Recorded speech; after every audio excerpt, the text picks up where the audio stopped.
ओम नमो नारायण। आप श्रवण करेंगे वैशाख मास महात्म का अध्याय 14। इस अध्याय में आप श्रवण करेंगे भगवत भक्ति के लक्षण तथा वैशाख स्नान की महिमा।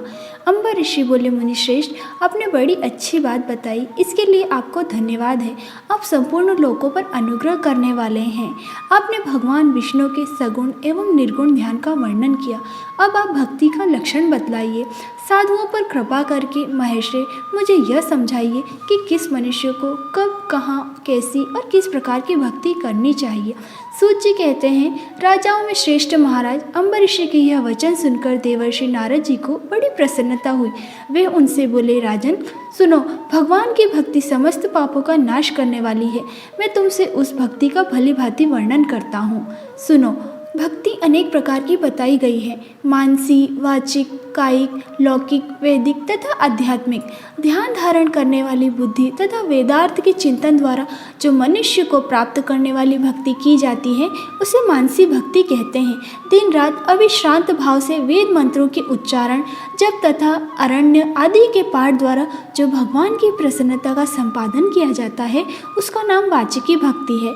व्रत, उपवास और नियमों के पालन तथा पांचों इंद्रियों के संयम के द्वारा की जाने वाली आराधना यानी कि शरीर के साध्य होने के कारण की जाने वाली भक्ति कायिकी भक्ति कही जाती है। यह सब प्रकार की सिद्धियों का संपादन करने वाली है।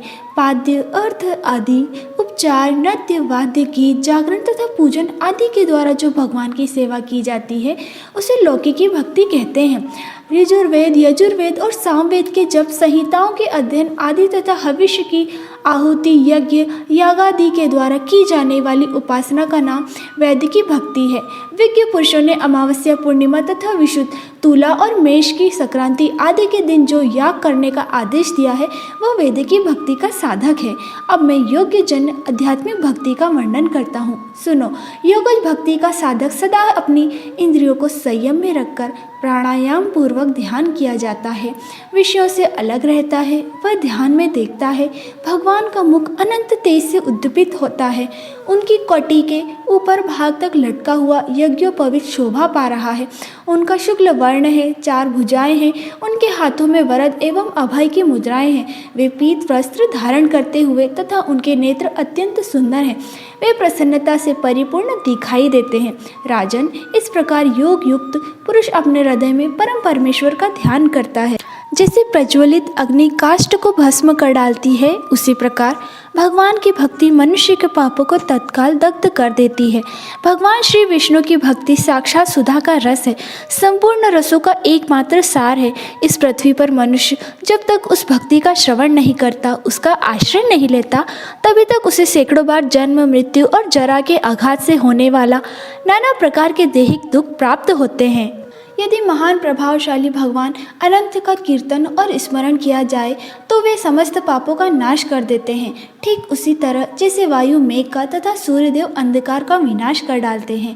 राजन, देव पूजा, यज्ञ, तीर्थ स्नान, व्रतानुष्ठान, तपस्या और नाना प्रकार के कर्मों से भी अंतःकरण की वैसी शुद्धि नहीं होती जैसी भगवान की अनंत ध्यान करने से होती है। नरनाथ, जिनमें पवित्र यश वाले तथा अपने भक्तों की भक्ति प्रदान करने वाले विशुद्ध रूप भगवान श्री विष्णु का कीर्तन होता है, वे ही कथाएं शुद्ध तथा वे ही यथार्थ हैं।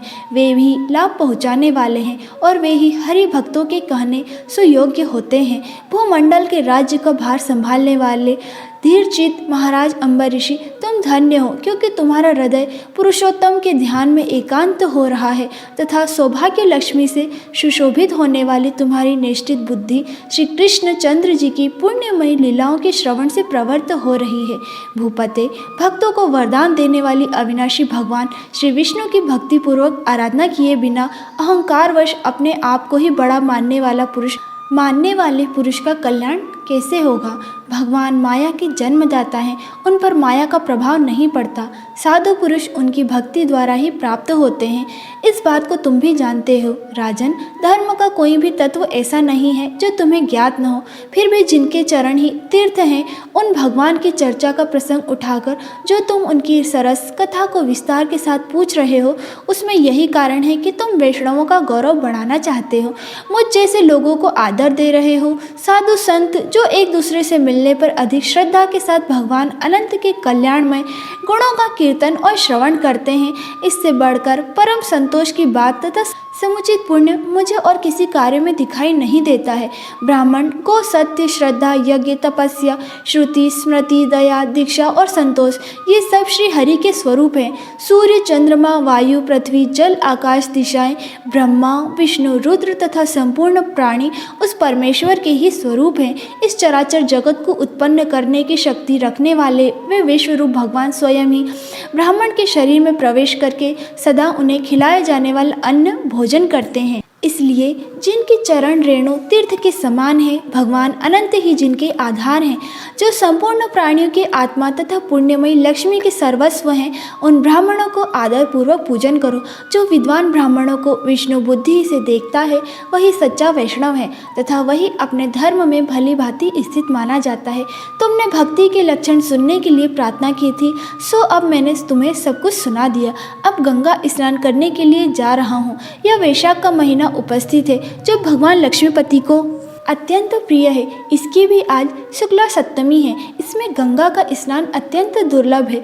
पूर्व काल में राजा जनू ने वैशाख शुक्ला सप्तमी को क्रोध में आकर गंगा जी को पी लिया था और फिर उन्होंने दाहिने कान के छिद्र से उन्हें बाहर निकाला था। अतः जनू की कन्या होने के कारण गंगा को जानवी भी कहते हैं। इस तिथि को स्नान करके जो आकाश की मेघलाभूत गंगा देवी का उत्तम विधान के साथ पूजन करता है वह मनुष्य धन्य एवं पुण्यात्मा है। जो वैशाख शुक्ला सप्तमी को विधि पूर्वक गंगा में देवताओं और पितरों का तर्पण करता है उसे गंगा देवी कृपा दृष्टि से देखती है तथा वह स्नान के पश्चात सब पापों से मुक्त हो जाता है। वैशाख के समान कोई मास नहीं है तथा गंगा के समान कोई दूसरी नदी नहीं है। इन दोनों का संयोग दुर्लभ है। भगवान की भक्ति से ही ऐसा सुयोग प्राप्त होता है। गंगा जी का प्रादुर्भाव भगवान श्री विष्णु के चरणों से हुआ है। वे ब्रह्मालोक से आकर भगवान शंकर के जटा जूट में निवास करती है। गंगा समस्त दुखों का नाश करने वाली है। वे अपने 3 स्रोतों से निरंतर प्रवाहित होकर तीनों लोकों को पवित्र करती है। उन्हें स्वर्ग पर चढ़ने के लिए सीढ़ी माना गया है। वे सदा आनंद देने वाली, नाना प्रकार के पापों को हरने वाली, संकट से तारने वाली, भक्तजनों के अंतकरण में दिव्य प्रकाश फैलाने की लीला से सुशोभित होने वाली, सगर के पुत्रों को मोक्ष प्रदान करने वाली, धर्म मार्ग में लगाने वाली तथा 3 मार्गों में प्रवाहित होने वाली गंगा देवी तीनों लोकों का श्रृंगार है। वे अपने दर्शन, स्पर्श, स्नान, कीर्तन, ध्यान और सेवन से हजारों पवित्र तथा अपवित्र पुरुषों को पावन करती है। जो लोग दूर रहकर भी तीनों समय गंगा गंगा गंगा इस प्रकार उच्चारण करते हैं उनके 3 जन्मों का पाप गंगा जी नष्ट कर देती है। जो मनुष्य 1000 योजन दूर से भी गंगा का स्मरण करता है वह पापी होने पर भी उत्तम गति को प्राप्त होता है। राजन, वैशाख शुक्ला सप्तमी को गंगा जी का दर्शन विशेष दुर्लभ है। भगवान श्री विष्णु और ब्राह्मणों की कृपा से ही उस दिन की प्राप्ति होती है। वैशाख के समान महीना और विष्णु के समान कोई देवता नहीं है, क्योंकि पाप के समुद्र में डूबते हुए मनुष्य के लिए माधव ही जहाज का काम देते हैं।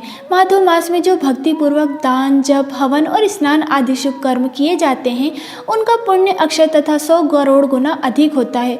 जिस प्रकार देवताओं में विश्वात्मा भगवान नारायण देव श्रेष्ठ हैं, जैसे जप करने योग्य मंत्रों में गायत्री सबसे उत्कृष्ट है, उसी प्रकार नदियों में गंगा जी का स्थान सबसे ऊंचा है। जैसे संपूर्ण स्त्रियों में पार्वती, तपने वालों में सूर्य, लाभों में आरोग्य लाभ, मनुष्यों में ब्राह्मण, पुण्य में परोपकार, विद्याओं में वेद, मंत्रों में प्रणव, ध्यानों में आत्मचिंतन, तपस्याओं में सत्य, स्वधर्म में पालन, शुद्धियों में आत्मशुद्धि, दानों में अभयदान तथा गुणों में लोक का त्याग ही सबसे प्रधान माना गया है, उसी प्रकार सब मासों में वैशाख मास अत्यंत श्रेष्ठ है।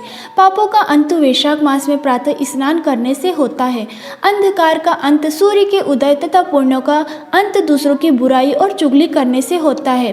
राजन, कार्तिक मास में जब सूर्य तुला राशि पर स्थित हो उस समय जो स्नान, दान आदि पुण्य कार्य किया जाता है उसका पुण्य परार्ध गुना अधिक होता है। माघ मास में जब मकर राशि सूर्य में स्थित हो तो कार्तिक की अपेक्षा भी 1000 गुना उत्तम फल होता है और वैशाख मास की मेष की संक्रांति होने पर माघ से भी 100 गुना अधिक फल पुण्य होता है।